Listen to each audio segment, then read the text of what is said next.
I should I should explain that this is not my project. I'm not translating Bhartṛhari. I'm not editing Bhartṛhari. I'm merely an assistant to Professor Sheldon Pollock, my advisor and my teacher, who is preparing a new selection of these poems and a new translation, as well as he's not calling it a critical edition, but it is a new edition of the Trishataka for the Murthy Classical Library of India. Now, this is a very long-term ongoing project, and I'm merely playing a sort of helping role. But in the course of doing research for this and helping out with the translation, I felt like I had a few things to share, which is what will be the content of my paper today. I should say that since this is work in progress and it hasn't been shared at all with anyone, I will not go into some of the philological and textual details, some of the manuscript materials, the commentarial materials, etc. I'm not going to touch on those. I'm not at liberty to share them because the work is not anywhere near ready. But I will talk about a number of other issues around this poet and his work. And so let me go into that. The main edition of Bhartṛhari, the 300 poems that we have today is thanks to the work of D.D. Kosambi, who was a historian and a mathematician in Pune. And he spent quite a lot of time also at Harvard University, where he was able to do some of this work. So it was published right around independence, and then in a further augmented edition around 1959. And this is the corpus that all subsequent translators, editors, and students must essentially work with, overriding previous texts that were available. So some of the better known and more recent and well circulated sort of translations and selections are those by Daniel Ingalls, which is actually Vidyakara's Subhashita Ratnakosha. John Brow's Poems from the Sanskrit, which has poems from a number of different poets, including Bhartṛhari. Barbara Stoller Miller's Bhartṛhari and Bilhana, again a selection for a popular readership, and very recently A.N.D. Huxer's Bhartṛhari's 300 verses, which is easily available for Indian readers in English. Now, Kosambi actually, as I mentioned, spent time at Harvard in his capacity as a philologist, but also as a mathematician. And Daniel Ingalls actually became his friend there and a great supporter of his work. And together, in a sense, or very soon after one another, they prepared on the one hand the Shatakatrayam, on the other hand Vidyakara's Subhashita Ratnakosha. And Sheldon Pollock was, of course, himself a student of Daniel Ingalls, and he draws on both the groundwork laid by Kosambi and by Ingalls in now trying to revive and rehabilitate and, in a sense, revisit Bhartṛhari's Shatakatrayam. Now, Shatakatrayam, as everybody in this audience surely knows, it means 3 centuries of verses, in this case, 300 poems. Conventionally and somewhat anecdotally, and I'll tell you why in a second, there's a century on each of these 3 areas of human life. Niti, which Shelley translates as worldly wisdom, but we can also refer to as ethics. Shringara, Shelley translates as passion. I would prefer to call it perhaps erotics. And Vairagya, he calls it dispassion, and I would call it something like ascesis.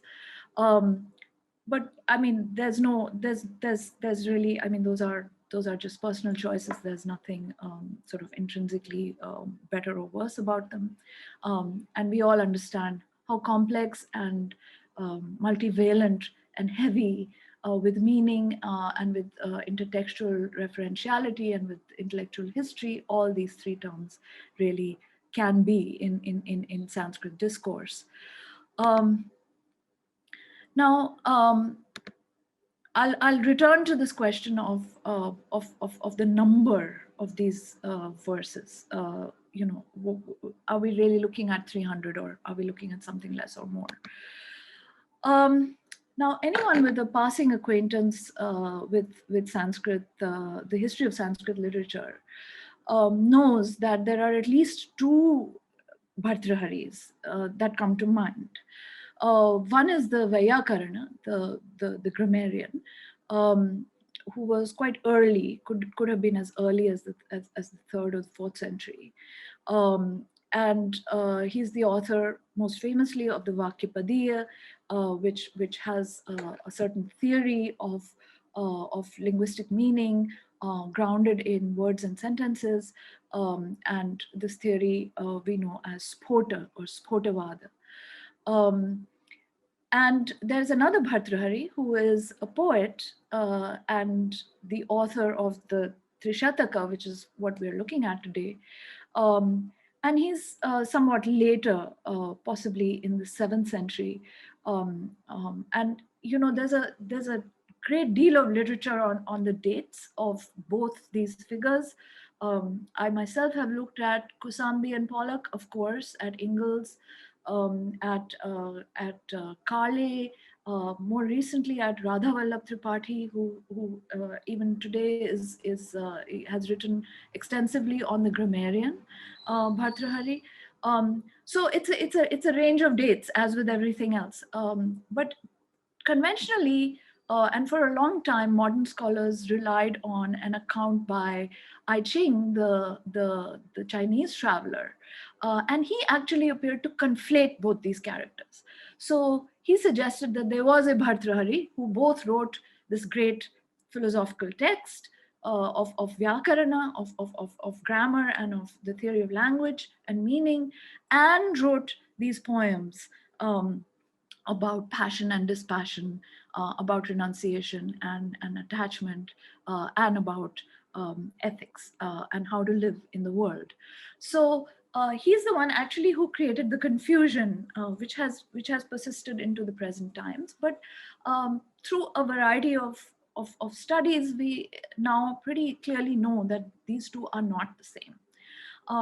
However, I should say that a great deal of the confusion in the modern scholarship arises because we do see philosopher poet figures, especially in the Buddhist tradition, figures like Dharmakirti, like Ashwaghosha, like Nagarjuna even. You know, in principle, there's no reason why the same person could not have written poetry as well as this dense shastric philosophical discourse. But in fact, these two are not the same. They're wide apart in time, and they have distinct sort of discursive genealogies and distinct sort of nature of the Sanskrit they use, of the content that we find in their signature texts. So the grammarian Bhartṛhari belongs to this tradition of thought that runs, of course, from Vyakarana and Mimamsa to Vedanta and eventually to Dhvani Siddhanta. And he's quite central in that discursive world. The poet Bhartṛhari, who is more popular with ordinary people and whose manuscripts we find throughout the Indian subcontinent, In fact, Pollock remarks that after the Bhagavad Gita, the Trishataka seems to be sort of in terms of manuscript distribution in the vernacular worlds of different parts of India. Uh, this seems to be one of the most circulated texts.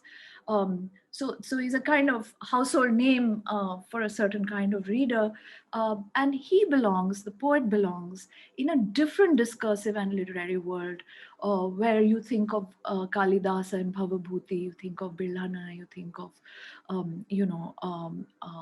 also a certain kind of secular cosmopolitan urban literature, including, I would say, the Arthashastra and the Kama Sutra. That is the world that is invoked by these poems, absolutely and utterly removed from the world of the Vyakarana.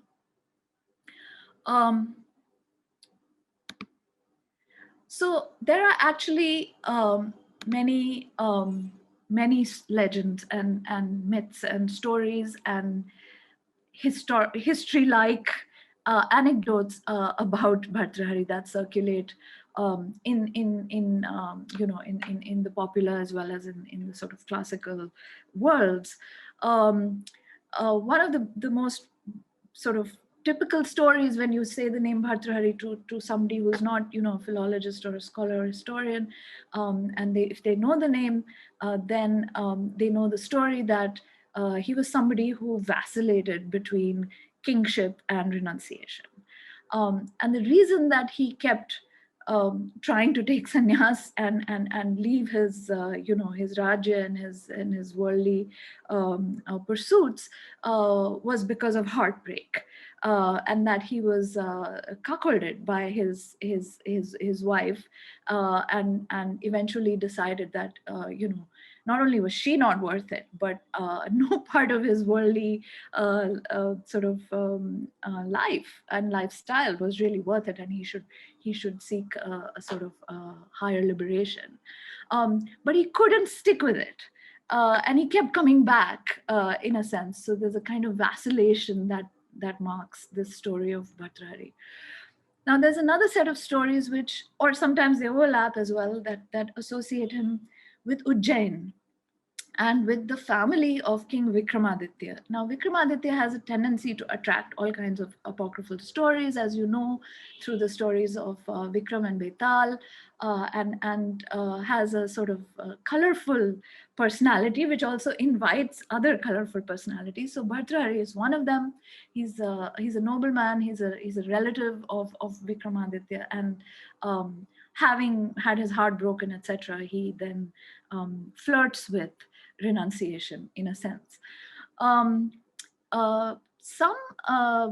the literature also suggests that he became a Buddhist, not just that he became a sannyasi, but that he actually became a Buddhist, a monk. And I think that this is probably connected to that confusion between these poet philosopher figures like Dharmakirti, Ashwaghosa, and so on. In fact, there's almost nothing in either the Vyakarana Bhartrhari or the Kavi Bhartrhari to suggest that Buddhism is anywhere really in their kind of discursive picture or in their consciousness. But these stories are quite popular, and there's an entire translation I recently found by somebody called Andrew Schelling, who talks about him as though he were a Buddhist monk. And then finally, and this is something which I confirmed with my friend Jim Mallinson, there is a Bhartṛhari, and the word is Bhartṛhari, not Bhartṛhari, who is supposed to have become a disciple of Gorakhnath and set up one of the panth, one of the sampradayas of the Nath Panth, called the Bairagi Sampradaya. So he became, whatever he was earlier, he became a Nath. And then he became a guru in that tradition. But is that the same as our poet? Again, absolutely no reason to think that he is.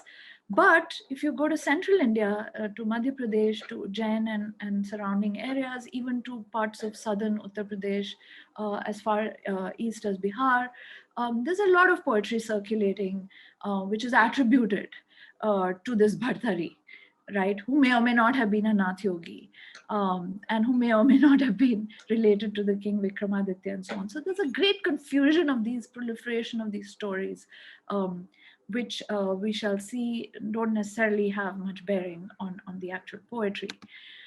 Now, I just want to quickly look at the genre and the style.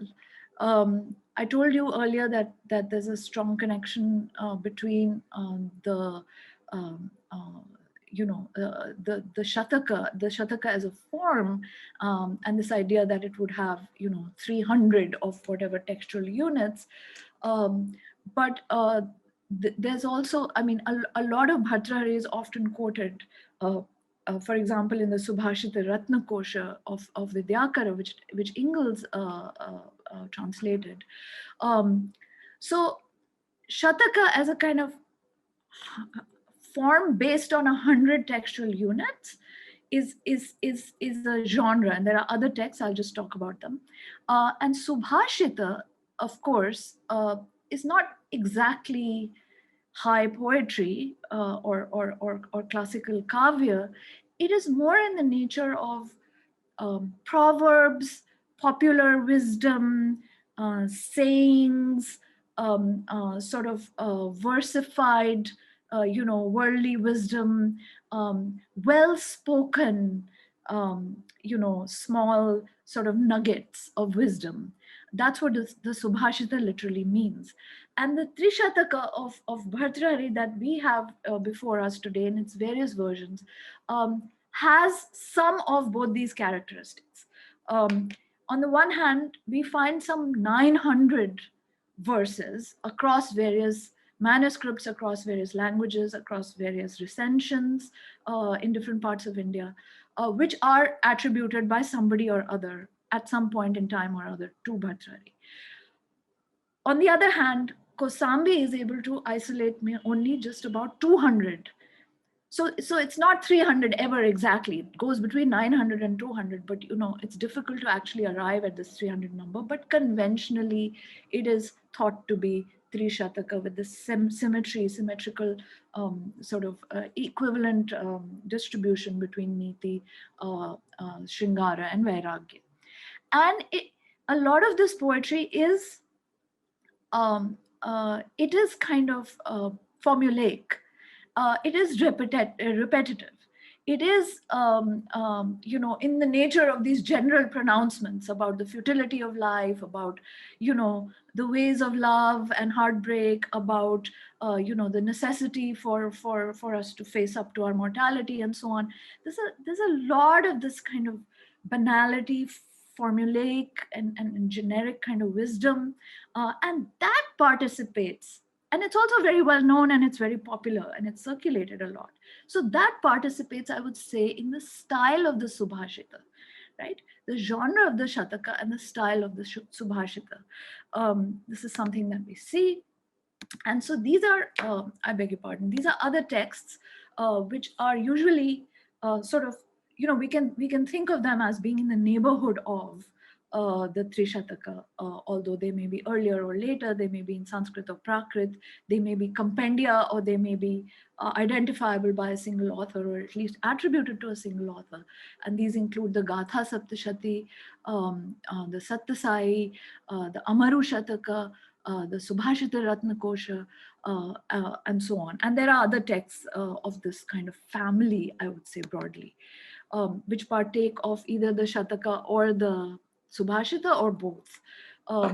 And so these are some of the authors, the poets, the writers, the names again in the kind of discursive vicinity of the poet Bhartṛhari, Bildhana, Kalidasa, and I'll explain why Kalidasa in a bit, Vidyakara, Amaru, Dharmakirti, Rajashekhara, and so on. Some of them are also not necessarily poets, but also later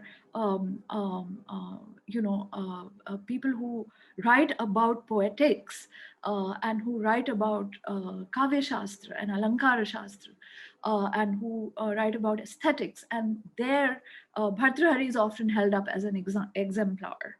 Although a lot of the poems that are attributed to him by the aestheticians aren't necessarily in the Trishataka. They're just extant by his name, as happens sometimes in Sanskrit, as you know. Now, I want to also focus on this business of the 300, right? What is this? There's something standard about the triadic classification as well, right? Why do you need to have 300 and not 200 or 900 or whatever else? And I started to think about all the different kinds of categories which are triadic in nature, which are available again in the world of Sanskrit textuality, and I don't know if we want to call it religion, but you start with the Triveda, the Trivarga, the Trivarna, and then you go on to Triguna, Trideva, Triratna, Triloka, Trinetra, Tridosha, Trimurti, the Trayi, the Prasthanatrayi, the Tripitaka. So some of these are, the Triratna and the Tripitaka are actually Buddhist triads. And then some of them actually eventually end up being four. Like the Vedas, with the addition of the Atharva Veda, the Vargas. In addition to, these are the Purusharthas. So in addition to Artha, Dharma, Artha, and Kama, eventually you have Moksha added on, so it becomes a kind of Chaturvarga. Similarly, the Varnas, the Savarna or the Dvija Varnas are the Brahmana, the Kshatriya, and the Vaishya, and then the Shudra as the kind of fourth in that structure. So it's a kind of extant and widely disseminated set of triadic entities and conceptual categories, and it's a kind of standard classificatory number in the Sanskrit world, and the Trishataka, I think, participates in and benefits from the sheer familiarity of this way of counting anything. It could be the gods, it could be the worlds, it could be the eyes of Shiva, it could be the bodily humors, it could be the three kinds of texts that lead to salvation, it could be the three baskets of teachings in the Dhammapada, it could be the Buddha, the Dhamma, and the Sangha, the Triratna of Buddhism, and so on. The Trigunas, of course, which are Vata, Pitta, and Kaph. No, sorry, I beg your pardon. Those are the Tridoshas. Triguna would be the three Rajas, Sattva, Rajas, and Tamas. That triad. So in this way, we are placing the Trishataka in a more in a variety of triadic forms. It's not alone. Okay. Now I'm going to switch gears a little bit from all this material. How are we doing for time? Can somebody tell me? I still have like 15 minutes. You still have half an hour. You still have, let's say 10 to 12 minutes to finish, okay. And then we'll go to discussion. Thank you. Okay. Now I just want to look at two modern readers, okay, of two poets who we return to in modernity, Kalidasa and Bhartrhari, were supposed to be two among the, two of the greatest poets of classical Sanskrit. um, Ingalls spoke about a golden age and so on. We don't like to do that anymore. And Bhartrhari is nowhere sort of near Kalidasa, I would say. But those are matters of taste and choice. So I'm going to look at Sudipto Kaviraj, who has a very early essay on the Meghaduta. And then I'm going to look at Kosambi, who has an even earlier essay on Bhartrhari. And what is common between the two of these critics is that they are reading the respective poets and their respective poems through a Marxist literary critical perspective. And they're arriving at very opposite assessments, of Kalidasa and Bhartrhari, respectively. So Kaviraj, and I've written about this extensively in my book, where I'm looking at Tagore and Kalidasa. Kaviraj sees the Meghaduta as a poem about alienation, but he means alienation very much, as we see it, as the condition of modern capitalist societies, where every man who is the yaksha is separated not only from himself but from his proper world, his home, his past, and all things that he should be actually integrated with. He's in exile.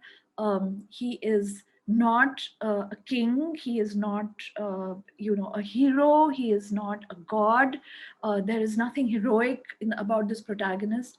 In fact, we know almost nothing about him except that he's missing home, and that he's talking to this cloud about wanting to go home. And in that sense, he represents this kind of, I've written about him in terms of the idea of viraha, which is also how Tagore reads him. But in modern poetry, we have from the German Heimweh, this longing for home, and right from Ulysses down, the return to one's homeland, the idea of this impossible return, this perpetual exile, this inability in reality to overcome alienation and estrangement, which is the modern condition, but which is also present in the great poetry of the world, from the Greeks and from Kalidasa to the present. So Kaviraj says, Uttara Megha is the sequence of this dream return of man to his home and to himself. Right. This is his. I'm just condensing his reading of the Uttara Megha is the second part of the Meghaduta, and it's a dream return because it's not going to be achieved in any kind of real time that the poem is able to show us.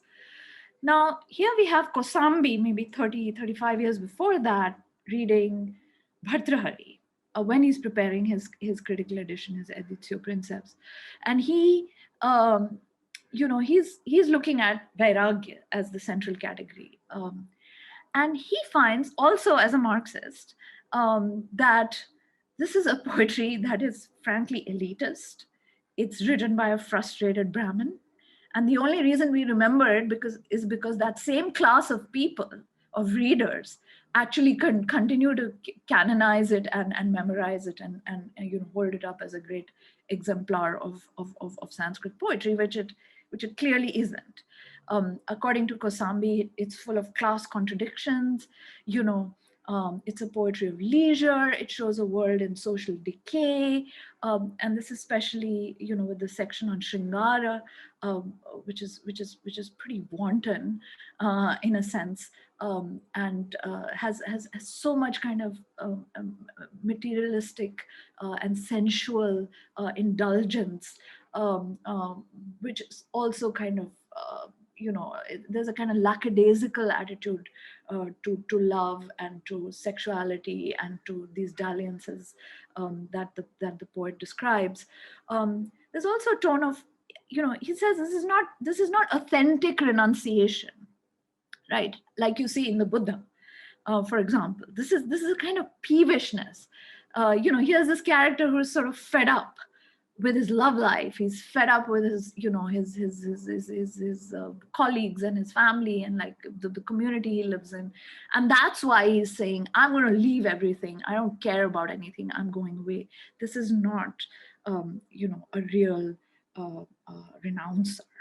Um, and Kosambi points out that many of the ways in which women are referred to are Shelley uses the word, it's misogynistic. It's very off-putting, because while describing them as these kind of erotic and highly desirable, formulaic, beauties who are unattainable, etc. There's also this continuous kind of disgust with himself, that he's basically just interested in sex, and women grow old too, and women break your heart, and women can't be relied upon, and so on. And so Kosambi has quite a damning sort of verdict. In the end, he says he is not a poet of the people, right? That Bhartrhari, even though he is so popular, is not actually a poet of the people. And interestingly, Kaviraj thinks that Kalidasa, even though he is the acme in a sense of Sanskrit classical poetry and of difficult and highly literary Sanskrit, um, you know, his poetry actually has a democratic character to it, because the main protagonist is this very, very ordinary, wretched, miserable, nameless yaksha who's just languishing for God knows what crime, far from home, and may never get to go back home. I just want to take a couple more minutes.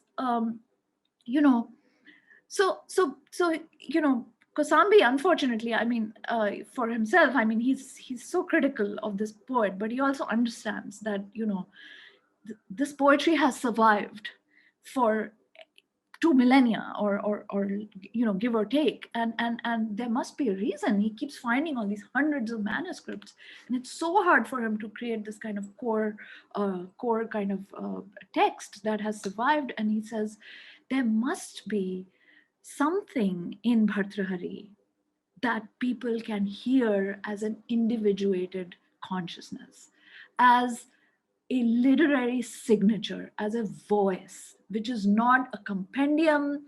It's not, attributed verse that is just floating out there. There is some singularity. There is something of value, and that is what actually helps Bhartrhari to survive, the test of time. And what is this? What is this quality of the voice? And he says, that all great poets in all traditions, and Kosambi was a polyglot.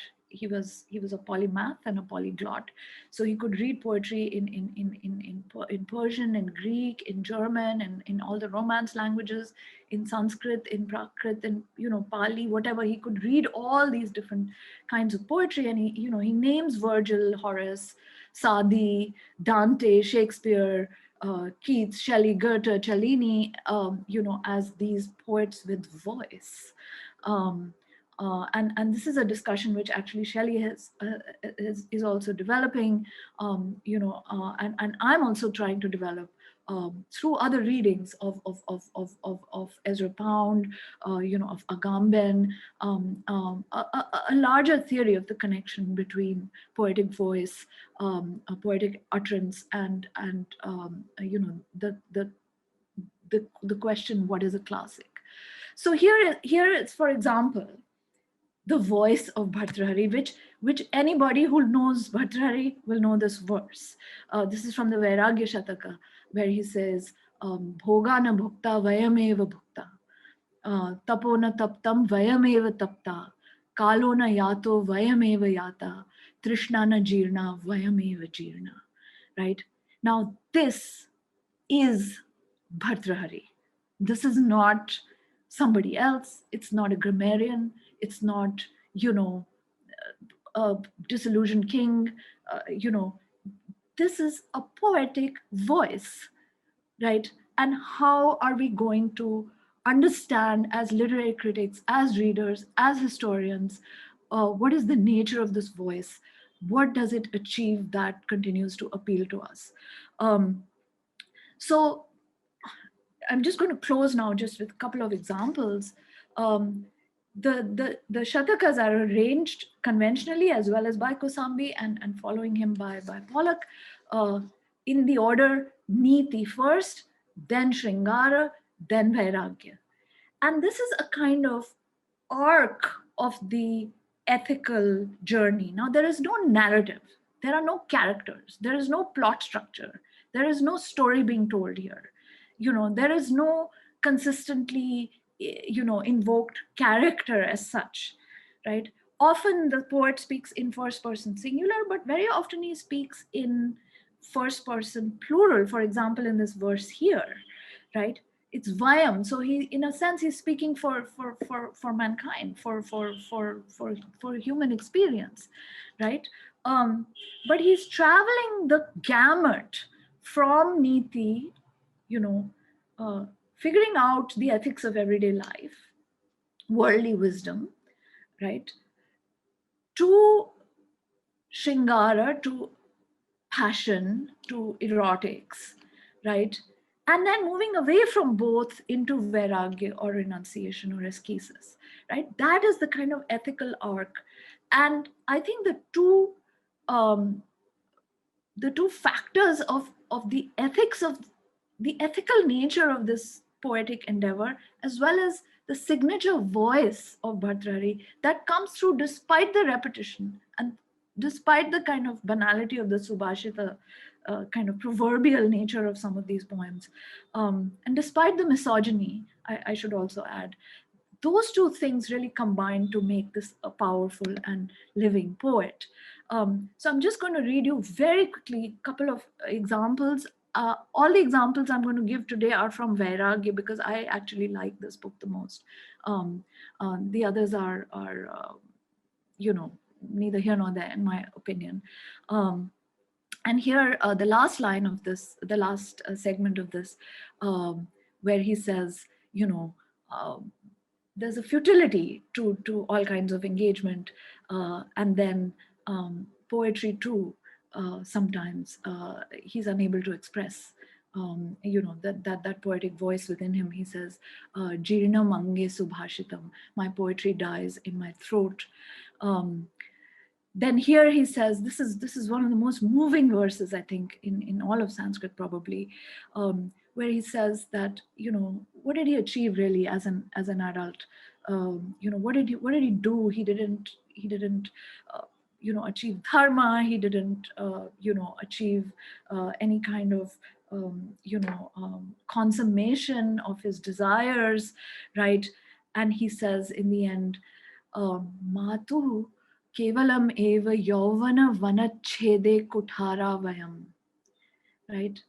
Now Shelley translates this in the first person, but really it's saying we acted as we were no better than an axe that laid to waste the forest of our mother's youth. Right? Matu kevalam eva yauvana vanachede kuthara vayam. Right? It's absolutely searing line, I think. Then this is the line which I had quoted to you earlier, Bhogana bhukta vayameva bhukta, etc. There are many, this so wonderfully punning, there's many ways to translate this, but I'm just using again Shelley's translation, where again he goes with the singular, he goes with the I, not with the vayam. I had no pleasure, I was had. Bhogana bhukta vayameva bhukta. Right? I took no vows, I was taken. Tapona taptam vayameva tapta. Kalona yato, time didn't pass, I passed away. Right? Trishna na jirna vayameva jirna. I grow old. My desire never grows old. Right? Or we grow old. I'm trying not to quote T.S. Eliot here. And then this one, which is kind of an example of the standard attitude of the insouciant Bhartrhari of the Vairagya Shataka, who rejects power. He rejects power, right? And this is a repeated sentiment. Kim Ishwarai, right? I sleep on the ground, I'm naked, I beg for alms. This recalls that kind of renunciant character, perhaps, that circulates in popular imagination. And then here again, he's telling the king that, Mai api astha nate chet, Twai mama sutaram esha rajan. So fine, you may not have great faith in me, and you may not be very impressed with me, but my opinion of you is even lower, right? Gato asmi, I'm off. Like, bye bye. I have no interest in you and your power. And then this verse, which is also quite lovely. It says, "Yuyam vayam vayam yuyam," right? I am you and you are me. This is how we used to think. This is how our thoughts went at one time. Kim jatu madhuna. What has happened now? That you are you and I am I. Right? Yuyam vayam vayam. Then he says, again, another beautiful line there, where he says, again, that I achieved nothing, I did nothing, I conquered nothing, I loved no one, right? Tarunyam gatameva nishphalam aho shunyalaye deepavat. My youth passed away. My youth passed away like a lamp burning in an empty house. This terrible sense of waste and disillusionment. Similarly, in this line, in this verse, he says, Ayuhu parisravati bhinna ghatativa ambha. Life leaks away like water from a broken pot, right? The sense of waste, the sense of depletion, the sense of going towards extinction. This is what comes through. And then here again, this is, of course, this is the last verse in Shelley's edition, and it's not there at all in Kosambi's edition. And it says, that it describes that little mini story with which we know about Bhartṛhari in popular historical accounts, that he was cheated on by his wife, the wife was cheated on by her lover was cheated on by his lover, and eventually the king comes to know through that last link in this chain, and everybody is sort of dealing with this infidelity, and so in the end he says, Diktam cha tam cha madanam cha imam cha mam cha, go to hell, all of you, her and him and her and me, and love, to hell with love. So I'm going to close now with this sort of little nugget here. Allama Iqbal, one of the great poets of South Asian modernity, who wrote in both Urdu and Farsi, and also studied actually with all of our Pune Sanskritists around the same time in Germany. He writes this poem called the Javednama, which means the Book of Eternity in Persian, and this is modeled on Dante's Divine Comedy. And in this, Iqbal and Rumi, the Sufi poet from the Turco-Persianate world, like Dante and Virgil, they are wandering in all these many different spheres, these many different worlds. And in their wanderings, they actually meet other poets, just like Dante and Virgil do, and they meet Bhartṛhari, who's one of the great poets of Hindustan. And here is a rendering. Now, I've written it in Nagari because I can't read Nastaliq, but I'll read it out to you. This is Iqbal voicing Bhartṛhari. He says, "Phool ki patti se kat sakta hai heere ka jigar, marde nada par kalame narme nazuk pe asar." Right? That a flower petal, right, can stab the heart of a glittering diamond, but a foolish man is unscathed by the subtlest of poetry. And this is the kind of thing that Bhartrhari was very wont to repeat in his Trishataka. That brings us to the end of my presentation. I just, like to thank a former student and research assistant of mine who has appeared at the exact moment, having finished her DPhil in Oxford, Soumya Mishra, and she really helped me to create this slideshow. So thank you so much.